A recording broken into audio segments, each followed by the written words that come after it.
Thank you, everybody, for coming. Obviously, from the attendance, there's several people here at this conference who are looking for something a little bit bigger than what they might be doing today. So consider me your career counselor for the next 60 minutes.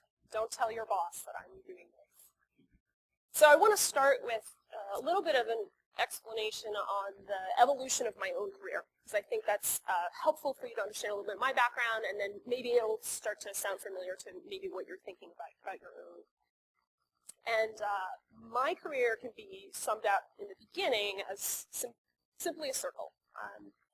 So when I started about 12 years ago, I started as a junior information architect with an interactive agency, and we focused primarily on pharmaceutical websites. So in the US, you obviously can do direct-to-consumer marketing. So there would be a website you could go to learn more about a product, side effect information, how to take it, dosing. So when I started my career as an IA, the space, and those are these keywords, the space that I was able to own and was responsible for was pretty small. It was really just websites, and I created static wireframes at the time, site maps, functional specs, all to help drive the design of a pharmaceutical website. And over time, this became pretty boring for me because every site was identical. I would literally start a project, do find and replace of the brand name in the site map and the functional specs, and that would be my deliverable. So it got really boring, and over time, I sort of expanded the space that I was working with, and the industry evolved as well, and the agency evolved as well. So we became responsible for more than just a single website. And we were responsible for more than, if you think about a patient journey or customer journey of going to a website for product information, we might be more responsible for content around the condition, right? Learning about the disease. So having people recognize the symptoms that they might have. And then leading further down the path, down the journey to understanding the product and the treatment options. And then if they actually get prescribed a product, they would sign up for emails and communications and support. So the space that I was able to design for evolved then. It got wider. We started doing banner ads and marketing campaigns and landing pages. And that would drive people to different types of sites depending on where they were in the, the patient's journey. And then they would register for communications, so we could be responsible for that, and emails, and all the messages that would be relevant for them, depending on who they were. So the space starts to get a little bit wider. And then I left that organization and wound up going to where I am right now, which is a large IT consulting company. And the space got even wider. So now I haven't done actual design work in probably 6 or 7 years. You don't want me doing wireframes anymore, believe me. Believe me.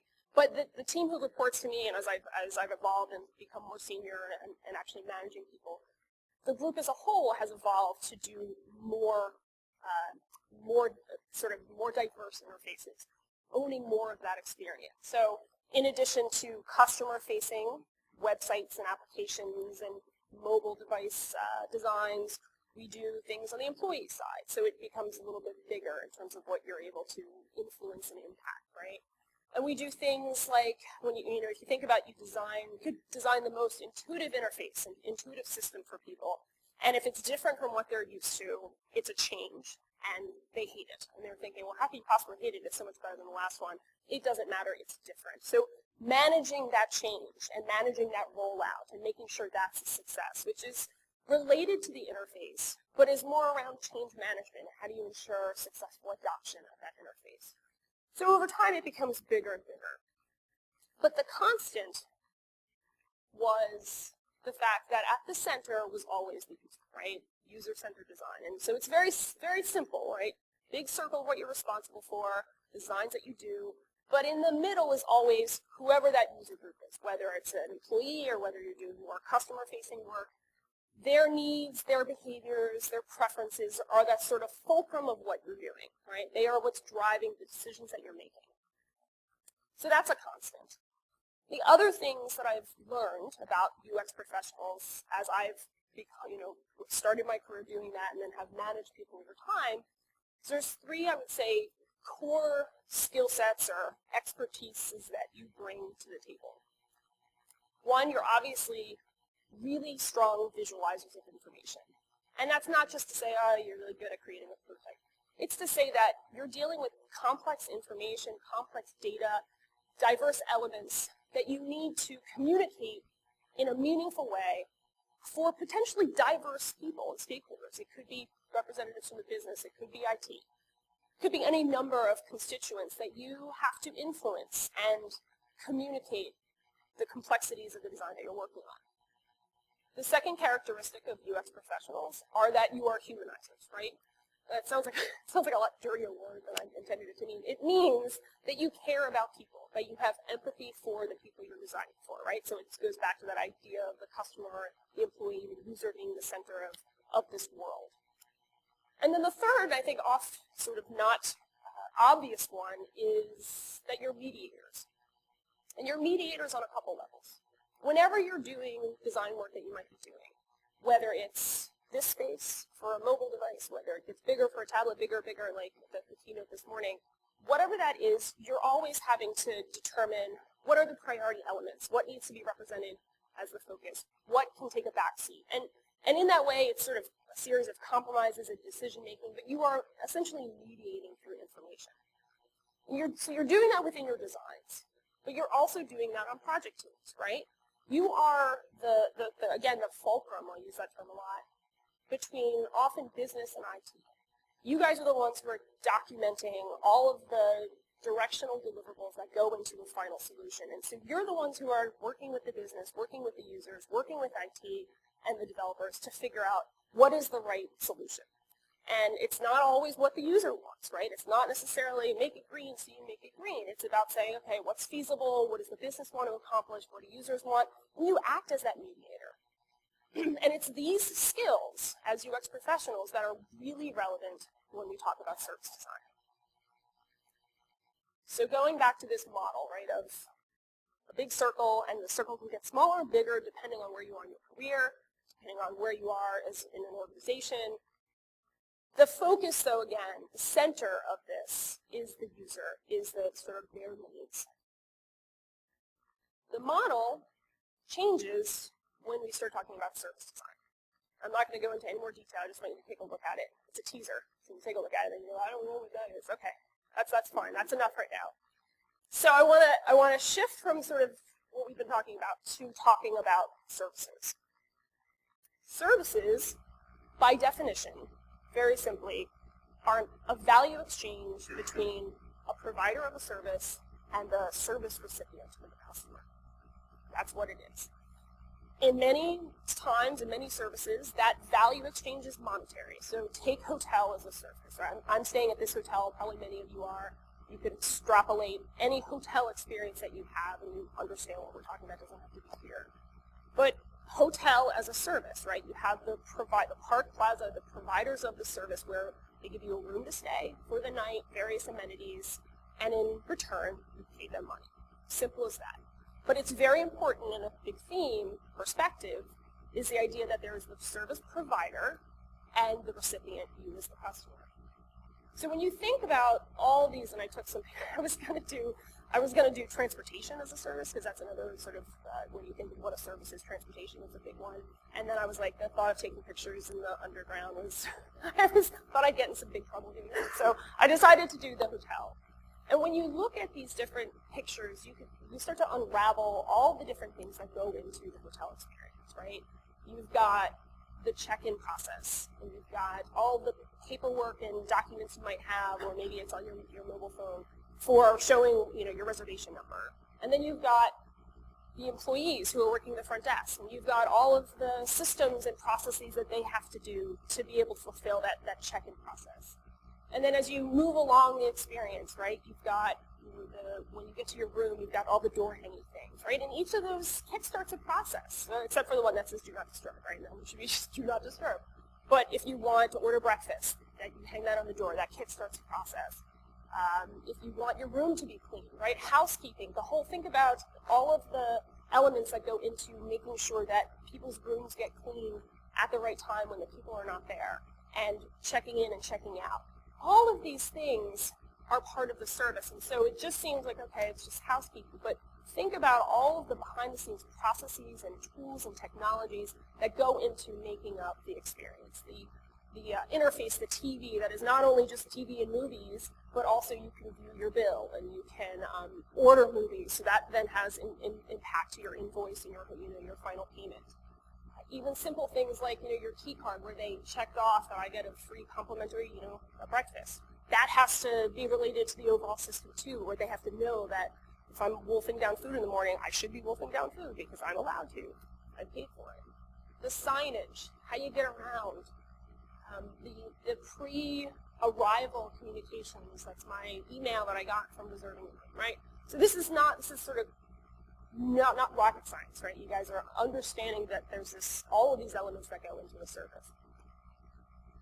So service design is essentially, my definition of service design is the planning and orchestrating of all these elements, which I categorize into various processes, the timing of things, the space, communications, infrastructure, objects, and technology. That's how I categorize all the different things. There's probably more, but in services, I feel like these categorize a lot of what goes into a service. So when you do service design, you are planning and orchestrating all these elements to create an effective service experience. So I want to talk a little bit about this model when you think about the circle, right, being user experience, where you're doing websites, you're doing mobile apps, and it's focused on the user. I like the idea of the ellipse because it shows that there's no center. A circle can have a center, an ellipse cannot. And when you are doing service design and thinking about all these elements that go into a service experience, there's actually no center. It's a system of elements that you make a change over here, you think about some sort of, you have to make a decision around communications. It's going to have impact to processes, it's going to have impact to technology. And you have to think about all of these elements in the context of each other.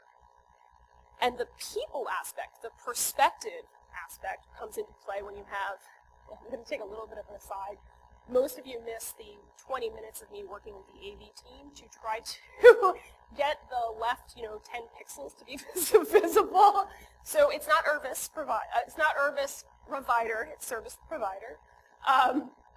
The service provider is one sort of user group, right, one constituent, and the service recipient as the customers is another.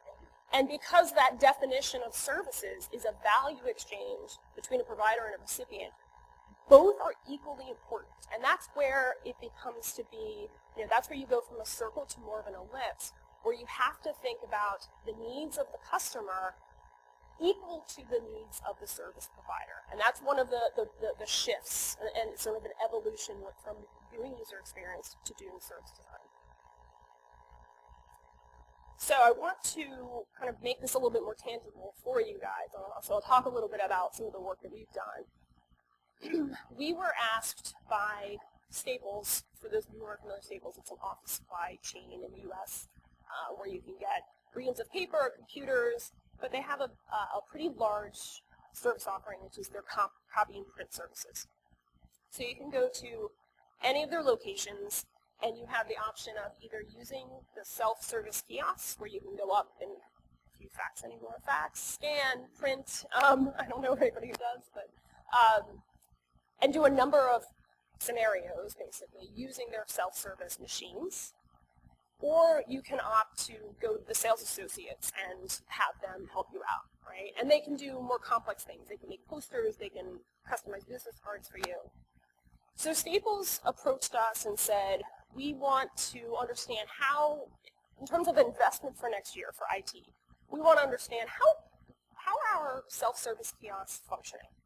So they said, we want to know what's the experience like, where could we make improvements, because we want to know for next year, do we have to allocate a lot of money to improving them, or are we, okay? And so this is a classic case of somebody making a request of us to help them on a very IT, very user experience focused endeavor. It's a circle at this point. And we said to them, okay, we can certainly help you there. But I want you to know that the perspective that we're going to be bringing, our lens that we're going to have when we do this work, is going to be wider than that. So I go on my little diatribe with clients around, when you think about the self-service kiosks that your customers are using, they're coming in anticipating, I'm just going to come in, make a couple copies, and leave. But you have the other side, which is the employees who work there, who are doing the same type of tasks for customers. You have to be aware of the broader space that exists within Staples. So she was, yeah, I don't care. As long as you get me my IT recommendations. So I said, absolutely. You will get the tangible recommendations that you want, but know that the lens that we're going to have when we do this work is going to be wider than that. And she said, that's fine. And so that's an example of how you can start to chip away and get to have a bit more of a strategic role where you say, okay, we'll fulfill on the circle aspect of what you're asking me to do, the user experience side, but because you have this broader service offering, we are going to acknowledge and open our lens when we're doing this work to make you aware of anything we find related to that. So what we did was we did some observations of customers. So, the benefit of service design, if it's a customer-facing service, is you can actually see people use it live, right? You shadow people, you have to not stalk them, which is really hard to do. You have to kind of just watch them and see what they do. And then you can complement that with doing interviews and surveys and all of the approaches that you guys do in user experience.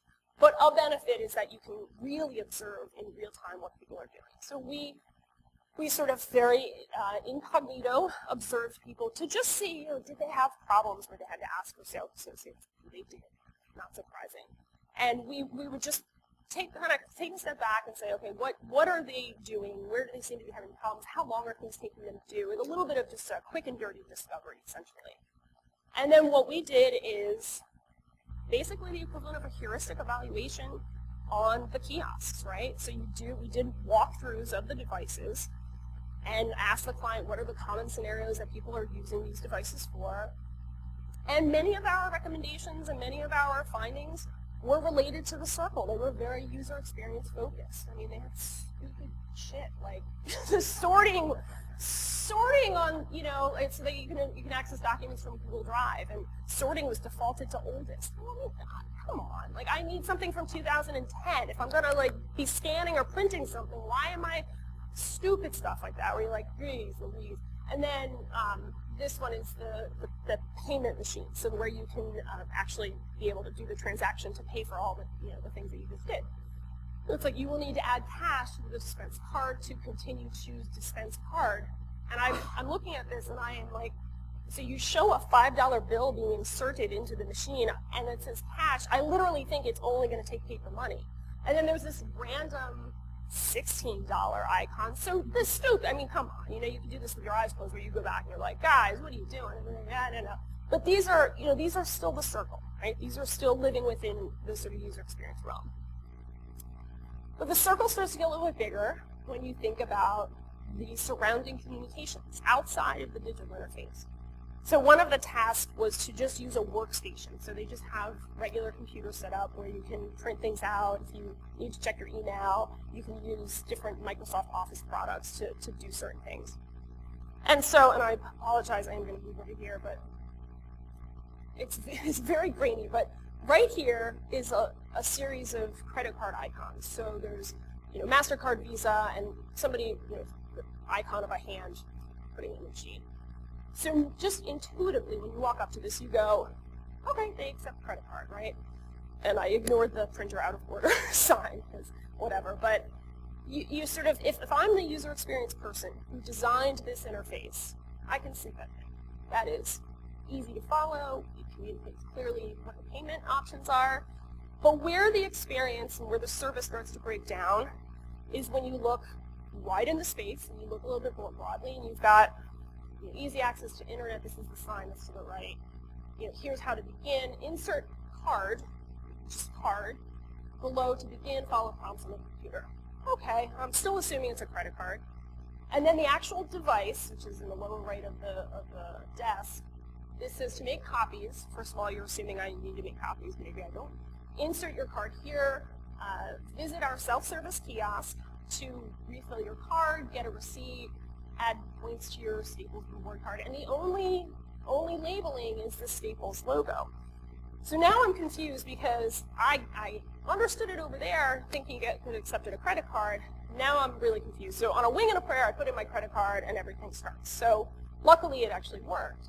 But this is where if you're the UX designer responsible for the interface and the solution on that computer, that's easy. Yeah, you clearly communicated. But when you broaden that circle and you start to think about things more strategically and across a service, you start to uncover these other disconnects where, okay, we'll stick a credit card logo on this one if that's the quick and dirty solution. So how do we go really, when do you start to go to an ellipse? Where do you really start to evolve that model? One of the scenarios was to create a customized photo product, so like a Christmas ornament or a photo mug.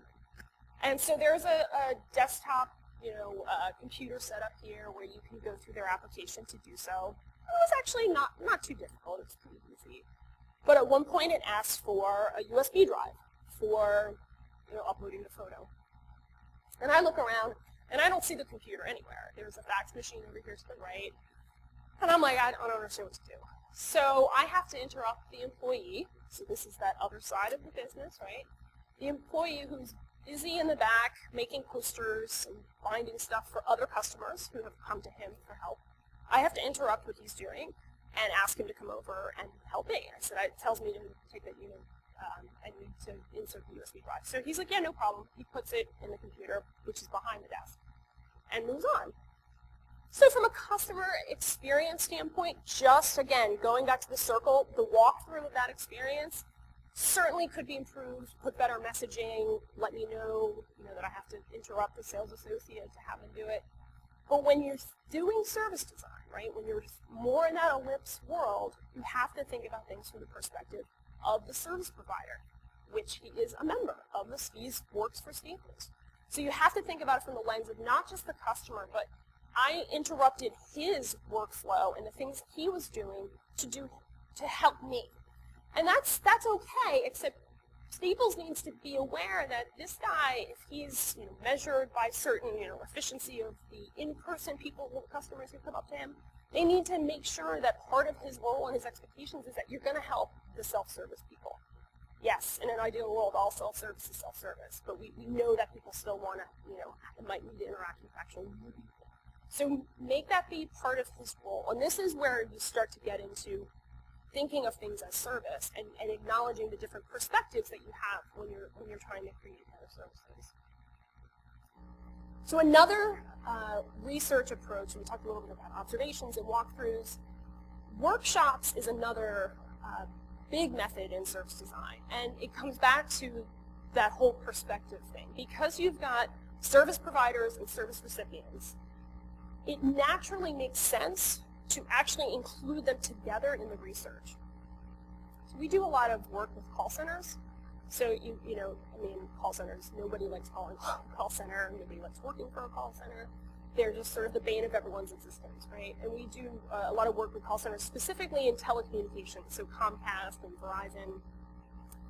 And we were asked by this client that they had said their customer satisfaction survey results were pretty low compared to the competition, and they wanted to figure out what they could do to improve their call center and that service experience. So we actually did a workshop where we had representatives of the customer, representatives from the call center, the actual reps who handle the calls, and then their managers, all at different tables, and we had a series of activities that we had them do, and we helped mediate, using that term again. And so just to give you just a quick synopsis of the core things that you start to uncover when you do this type of work, the perspective of a customer. I don't want to have to call in the first place. I prefer to have to handle all the things that I want to deal with you, Comcast, or whoever it is, over your website or on a mobile device. So when I have to call, it's because I have a pretty big problem or something pretty complicated that I have to do. And I don't want to have to wait, because I already don't want to have to call, and I already have a problem, so I'm already annoyed, and I'm going to lose patience pretty quickly. That kind of sums up a little bit of the mentality of a customer who calls a call center in telecommunications. The rep, her her perspective is the only thing he, meaning her manager, cares about is upselling you. The only thing he cares about is trying to upgrade your package or add another bundle to your services.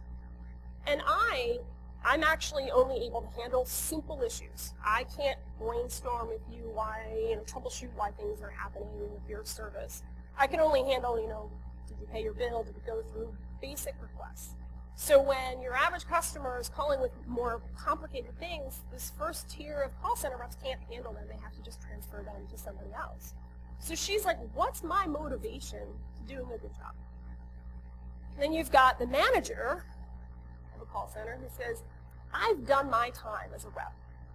I've done that job for many years, and now I'm a manager, and my managers care about sales, and that's all they care about.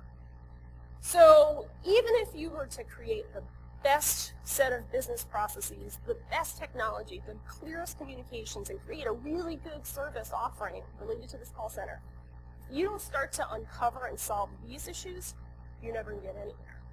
So when you start thinking about personas and understanding the needs of the different people involved in a service, this is the type of stuff you start to uncover. And it really starts to get into the core of organizational change and how management has to think differently about what they're doing. So this is a different conversation than what you're used to having when you do user experience, right? You're getting into deeper issues, but it's all using similar methods what you're used to doing. It's all leveraging all of those skills that you have of visualization, mediation, and humanizing to uncover these types of insights.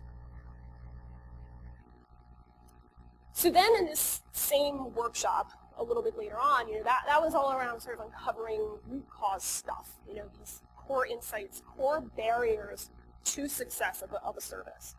And then you move into a little bit more of solutioning. Okay, what are some ways that we can start to address this? So one of the things that we've done a lot of workshops around, especially when you get service provider and the service recipients in a room together, is they can start to map out what would be the ideal experience, right? And they can work together to start creating journey maps or scenarios or whatever the word of the day is, figuring out the right experience. And what's so great about this is that when you have representatives from the customers, representatives from the service providers, you actually get this, everything is vetted at the end because you have them working together to come up with a solution that might work for both of them. So you have this check and balance that happens as you walk around the room and you give them a set of activities to do. And you have the customer saying, well, I really need X, Y, and Z. And then you have the call center person saying, well, but I need this. And you've got the manager weighing in. And everybody just kind of works together and starts to understand each other's perspective. That at the end, you have something that has already been, everybody's participated in, everyone's aligned to.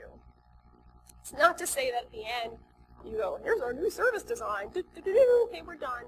Just like when you do design workshops and user experience and you have participants create their own homepage, you don't take that and go, oh, here's our new homepage. It's all about listening to what they're saying, getting to the softer things that are happening around this activity that then influences what your decisions moving forward.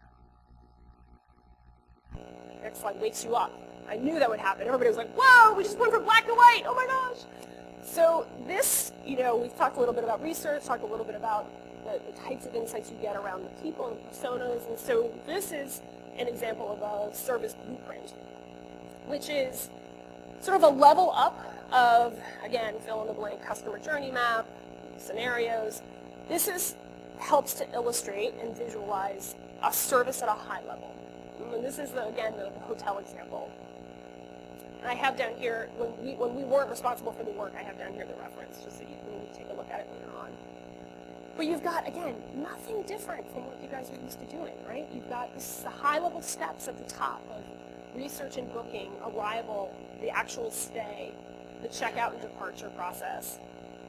And then underneath, you've got what are the physical sort of artifacts that exist that are relevant to that phase. So the hotel website maybe for booking, the cart for the bags, the TV and the remote when you're lounging in your hotel room, the tray and the food, and that all of the objects that might be relevant to getting room delivery, room service. And then checkout and departure, you might use the TV and remote like I showed in the other example. And then underneath that, you have the smaller steps within those phases, what the customer does. Making a reservation, arriving at the hotel, checking in, going to the room, right? These are pretty high level because the space of service design is a bit bigger, right? You're talking about a pretty broad experience of an overnight hotel stay. So these are sort of the major steps. And then what happens is, below this line, it starts to become what the employee and the service provider is doing and interacting with. So you've got all of their interactions that they have directly with the customer. You've got their activities that might be even more behind the scenes, so taking the bags to the room, taking the food order, and then all of the supporting technologies, so the TV system, the reservation system. So this provides, again, just a snapshot of the phases that happen in a service and an experience like an example of an overnight hotel stay. But each one of these, you can drill down even deeper, right? So that's why the space, again, becomes bigger when you think about something like the service of staying in a hotel. So you have to dive down into each one of these, and so I have an example of work that we did for Wyndham, actually, Wyndham Hotels, where it is in that early phase where you're doing, making a reservation. And this is a task where, let's say, our scenario where somebody is trying to call up to find out more information about a room and whether or not pets are allowed and whether or not there's any fees associated with it. So, here. The orange line is the caller, customer. The blue line is the agent who's taking the call. And so the big difference, again, not a ton, there's nothing really here that's not surprising, right? It's just the fact that you have both perspectives represented. You have the caller and you have the agent. And you have to, think about space, perspective, and time. Time is the one I haven't touched on a lot. But what you have is the caller calling up, asking for the information, and the call center rep going through, and this was a pretty problematic reservation system they had. So this person just trying to find out, is there a fee for pets? And they have to go through all these cycles of their systems and send emails to different people, and they keep going back to the caller going, I have to put you on hold. I can't find it. And at the bottom, you've got the emotions. And so again, we do this all the time. You've got the emotions, but of both, because it's both perspectives that are important. So you've got the call center rep who's anxious and eager and nervous and getting annoyed, and then you've got the caller who, when they're, I'm sorry, I have to put you on hold. They're thinking, what the heck? It's just a simple question. They start to get angry. And so the element of time and where that comes into play is in service design, there's a bit more complexity because you have to think about that it's almost different dimensions of time. And I started to think about like a sci-fi space-time, and then it just fell apart. So, but there's sort of these different dimensions of time that you're dealing with, where you've got to think about what the caller is going through at the same time of what the customer service rep is going through. And last but certainly not least is prototyping and prototype testing. We're back to suit in black. Really, what's interesting, with you can prototype a service just the same way that you can prototype in user experience. And many elements of a service might be digital, and you can use the same methods for prototyping.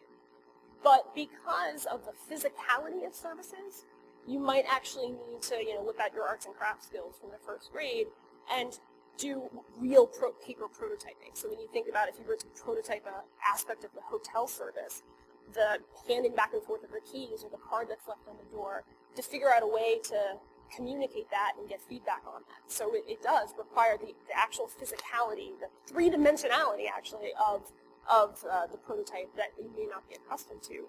But you still are able to create concepts to get feedback on and to communicate things to the right stakeholders, as we talked about earlier. And one of the, I'm sure you guys have heard of Lego series play, I didn't see tweets around it too. So Legos have a whole line of toys that are actually geared towards innovation and use by business. And these guys look like they're just having a rip-roaring time playing with that. But this is actually in a usability lab. You can see the camera and the mirror in the back. But companies use these types of toys to simulate a service, simulate a product to get feedback on it.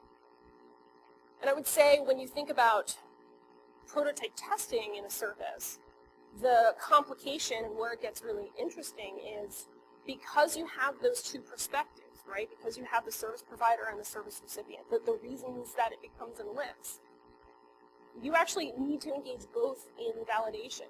And there's a lot of, if you're interested in this after, you should Google service design in the theater. There's a lot of similarities between those two areas because if you think about when you go up to a hotel employee, everything they're saying to you has been scripted. Hang on. You got it. Everything has been scripted. Hi, welcome to the Westminster Park Plaza Hotel. How may I help you today? And their response back to you and how to handle certain issues, it's literally been scripted. Some better than others, right? But there's a script component. There are those ideas of props and objects that are used in a service. There's the idea of people who are on stage and on screen versus backstage. So there's a lot in terms of the service provider. There's a lot of similarities between theater and service design. It just could be a whole other talk. But when you think about testing a prototype, a service prototype, you actually have to get the representatives from both groups involved and testing the concept. So you actually are, you have a discussion guide, surely, that you can go through, but you're almost giving them a script to run through, to test the concept. So this is an example of like a car sharing program. So you see them kind of pretending, and where do they stray away from the script because it's not natural? And how did the prototype get involved in that experience? So it's, again, a different, sort of a slant on what you're used to doing, but it's applying the same expertise that you have, just in a little bit of a different way. So it would be lovely to think that you just leave here and start creating documents like this, and that's, that you're doing service design, right? But it's not that easy. There are the softer things, which also could be another presentation, that are just as important. So I want to just talk to them briefly. There's always a wider space. Going back to that Staples example where we were approached and they said, just take a look at the kiosks. And we said, okay, we will, but we also want to do this. There's always a wider space that you could be starting to chip away at. And it's figuring out the right way to do that, asking the right questions, pushing the envelope a little bit more. I've never had a client say, no, you can't do that. We don't want to do that. Usually what happens is they say to us that same response, go ahead, but make sure I'm getting this. And then what happens is we go back to them with the recommendations and the findings, and they go, oh, I got to get this in front of this person, because this impacts the communications, this impacts, the facilities. They then start to look to you guys as going, wow, I'm IT, but you really helped me and the value that I bring to my organization and my colleagues and how I'm perceived. So that kind of gets into the second point, which is diverse stakeholders are critical, right? When you're broadening that space that you're working with, you're starting to touch on areas that are not just IT, right? You're starting to get into things like communications with facilities and wayfinding, where somebody's going to be like, oh, we got to invite this stakeholder to this meeting because this impacts them. That's great. That's what you want. A big part of what you're going to be doing is gaining trust and influencing organizational leaders. I'd be a millionaire if I could create a talk on that, right? I can't tell you how to do that. Now when you're like, all right, that's one bullet, I'm like, yep, that's all I got for you. But that is a big part of what you're going to have to do, because when you can see what we're doing, we're talking about the insights about the call center reps and the managers. You're getting into really business-oriented stuff there, right? That is not just working with IT. It's getting into CEO, C-level conversations. And so gaining trust and influencing those organizational leaders and having them believe what you have to say becomes a big part of what you do.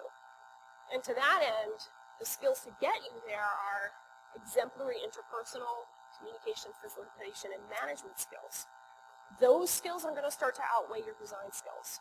So if you still really, really love doing wireframes or doing site maps or whatever it is you do for your day job, if you evolve to doing this, that is, you say bye-bye to that life. You go, I'm okay with other people doing that. I want to do something a little bit bigger. And there are certain people who go, I really want I want to be the best UX designer that I can be. And they stay on top of all the trends. And that is, for me, personally and professionally, that wasn't for me. I was never going to stay on top of those. This is what I was more interested in doing. And then you're going to evolve to being a generalist, right? So the stuff we're talking about, it's not like anyone's going to expect you guys to all of a sudden you become a product designer, right? You're going to start to evolve out of going deep into certain areas, like you're not going to be on top of the latest trends of, mobile design. You're going to go broad. You're going to be more of a generalist, and you have to be okay with that. Because you're not going to be you're going to be a little bit more of a puppet master and an overseer of an experience versus really being knowledgeable on a certain area. You have to be okay with that. And the last slide is really to say, recap that, you guys, strong visualizers, humanizers, and mediators. But what's interesting is that people who do UX are not the only ones who are trying to stretch themselves to that ellipse, right? You've got, I mentioned this earlier, product designers. Product design, there's a term out there called the servization of products. It's a real word. It's the idea that, you no longer buy just Nike sneakers, you buy the service economy. And you have the Nike ID that helps, monitor your performance. So product designers are starting to stretch themselves to the world of service, right? Because it's the service of running. I don't know if that's what they call it. I just made that up, but it's basically what they're doing. And you have environmental graphic designers, the people who do signage, right? They're saying, oh, well, we own all the signs in the hotel. We own that wayfinding system. Well, why not the communications? Why not the processes beneath it? So there's other industries that are also trying to stretch themselves into this world of services. And so many of them have similar traits, right? They think about the people. They're great visualizers, obviously. But the irony here is that the one skill you guys have that they don't is that you're tech savvy. And believe me, I tried coming up with a noun to be consistent. I couldn't. So I literally told my team, they were like, technophile, no. Techno, no. So we're just going to be inconsistent, and it's tech savvy because that's what I want to communicate. And so sort of the irony of what I'm telling you is that throughout this whole presentation, I'm like, it's more than digital. It's more than just the circle. It's more than it's going offline. It's crossed. The reality is, though, your background and your working in technology, everything that I talked about, if you got down to the nuts and bolts of the foundation of it, comes back to technology. The runnings and the operations of a hotel is not like, a butler being like, here you go, housekeeping staff. It's technology that's underneath all of it. So where you guys are different from product designers and industrial designers and wayfinding designers is that you guys have this great understanding of all that goes into technology. You may not know everything related to SAP or SharePoint or mobile, but you know how the industry works, and that is the foundation of all services. So I'm sort of coming full circle to say it's bigger than technology, but really technology is the foundation, and that's the skill set that you guys have that really differentiates you. Thank you.